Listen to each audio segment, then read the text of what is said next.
ಸಿಹಿ ಗೆಣಸಿನ ಹೋಳಿಗೆ. ತಕ್ಷಣಕ್ಕೆ ಸ್ವೀಟ್ ತಿನ್ನಬೇಕು ಅಂತ ಅನಿಸಿದಾಗ ಅಥವಾ ಹಬ್ಬದಲ್ಲಿ ಬೇಗ ಹೋಳಿಗೆ ಮಾಡಬೇಕು ಅಂತ ಅಂದ್ಕೊಂಡಿದ್ರೆ ಈ ಹೋಳಿಗೆ ರೆಸಿಪಿ ನೀವು ಟ್ರೈ ಮಾಡಿ.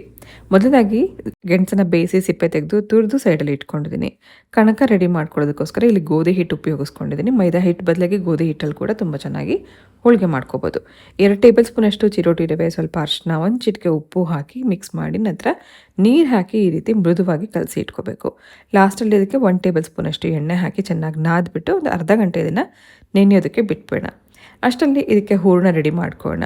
ಇದು 1 ಕಪ್ಪಷ್ಟು ಬೆಲ್ಲದ ಪುಡಿ. ಬೆಲ್ಲದ ಪುಡಿಗೆ ಒಂದು ಸ್ವಲ್ಪ ನೀರು ಹಾಕಿ ಕರಗಿಸ್ಕೋಬೇಕು. ಇದು ಪಾಕ ಆಗೋದಲ್ಲ, ಕರಗಿಸ್ಕೋಬೇಕು.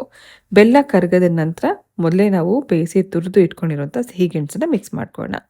ಈ ಹೂರಣ ಮಾಡೋದಕ್ಕೆ ಹೆಚ್ಚು ಸಮಯನೂ ಹಿಡಿಸಲ್ಲ, ಕೆಲವೇ ನಿಮಿಷದಲ್ಲಿ ನಿಮಗೆ ಹೂರಣ ರೆಡಿ ಆಗುತ್ತೆ. ಚೆನ್ನಾಗಿ ಬೆಲ್ಲದ ಜೊತೆಗೆ ಮಿಕ್ಸ್ ಮಾಡ್ಕೊಂಡ ನಂತರ ಬೈಂಡಿಂಗ್ಗೋಸ್ಕರ ಒಂದು 2 ಟೇಬಲ್ ಸ್ಪೂನಷ್ಟು ಕಡಲೆ ಬೀಜದ ಪುಡಿ ಹಾಕ್ತಾಯಿದ್ದೀನಿ. ಅಂದರೆ ಕಡಲೆ ಬೀಜನ ಹುರಿದು ಸಿಪ್ಪೆ ತೆಗೆದು ಪೌಡ್ರ್ ಮಾಡಿ ಇಟ್ಕೊಂಡಿದ್ದೀನಿ. 2 ಟೇಬಲ್ ಸ್ಪೂನಷ್ಟು ಕಡಲೆ ಬೀಜದ ಪುಡಿ ಹಾಗೆ ಏಲಕ್ಕಿ ಪುಡಿ, 1 ಸ್ಪೂನಷ್ಟು ತುಪ್ಪ ಹಾಕಿ ಮಿಕ್ಸ್ ಮಾಡ್ಕೊಳ್ಳೋಣ. ಇದು ಚೆನ್ನಾಗಿ ಮಿಕ್ಸ್ ಆಗಿ ಹೊಂದ್ಕೊಂಡು ಬಂದಿದೆ ಅಂದರೆ ಹೂರಣ ರೆಡಿಯಾಗಿದೆ. ನೋಡಿ, ಈ ಕನ್ಸಿಸ್ಟೆನ್ಸಿ ಇದ್ದರೆ ಆಯಿತು. ಸ್ವಲ್ಪ ಕಂಪ್ಲೀಟ್ ಆಗೋದನ್ನು ತಣ್ಣಗಾಗೋದಕ್ಕೆ ಬಿಡಬೇಕು. ಅರ್ಧ ಗಂಟೆ ನಂತರ ಕಣಕನೂ ಚೆನ್ನಾಗಿ ನೆಂದಿದೆ, ಹೂರಣನೂ ತಣ್ಣಗಾಗಿದೆ. ಇದೆರಡನ್ನೂ ಚೆನ್ನಾಗಿ ನಾದ್ಕೊಂಡು ಒಂದ್ಸತಿ ಉಂಡೆ ರೆಡಿ ಮಾಡಿ ಇಟ್ಕೊಂಡು ನಂತರ ನಾವು ಒಂದೊಂದಾದಮೇಲೆ ಹೋಳಿಗೆ ತಟ್ಕೊತಾ ಹೋಗ್ಬೋದು. ಈ ಒಬ್ಬಟ್ಟಿಗೆ ಜಾಸ್ತಿ ಎಣ್ಣೆ ಕೂಡ ಬೇಕಾಗೋದಿಲ್ಲ. ಯೂಶಲಿ ನಾವು ಬೇಳೆ ಹೋಳಿಗೆ ಅಥವಾ ಕಾಯಿ ಹೋಳಿಗೆ ಮಾಡಿದಾಗ ತುಂಬ ಎಣ್ಣೆ ಬೇಕಾಗುತ್ತೆ. ಆದರೆ ಇದಕ್ಕೊಂದು 2-3 ಟೇಬಲ್ ಸ್ಪೂನಷ್ಟು ಎಣ್ಣೆ ಇದ್ದರೆ ಸಾಕು.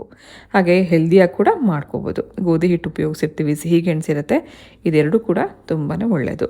ಸೊ ಮಾಮೂಲಿಯಾಗಿ ನಾವು ಹೇಗೆ ಒಬ್ಬಟ್ಟು ತರ್ತೀವಲ್ಲ ಅದೇ ರೀತಿಯೇ ಒಂದು ಬಟರ್ ಶೀಟ್ ಮೇಲೆ ಅಥವಾ ಬಾಳೆ ಎಲೆ ಮೇಲೆ ಸ್ವಲ್ಪ ಎಣ್ಣೆ ಹಚ್ಕೊಂಡು ಈ ರೀತಿ ತೆಳ್ಳಗೆ ಒಬ್ಬಟ್ಟು ತಟ್ಕೋತಾ ಹೋಗ್ಬೋದು.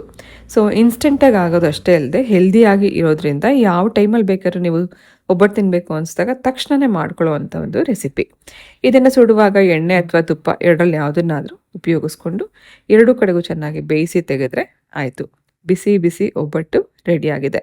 ತುಂಬ ರುಚಿಯಾಗಿರುತ್ತೆ. ಹಬ್ಬಗಳ ಸಮಯದಲ್ಲಿ ಕೂಡ ನೀವು ಇದನ್ನು ಟ್ರೈ ಮಾಡ್ಬೋದು. ಸೊ ಸಿಹಿ ಗೆಣಸಿನ ಹೋಳಿಗೆ ನೀವು ಒಮ್ಮೆ ಟ್ರೈ ಮಾಡಿ ನೋಡಿ.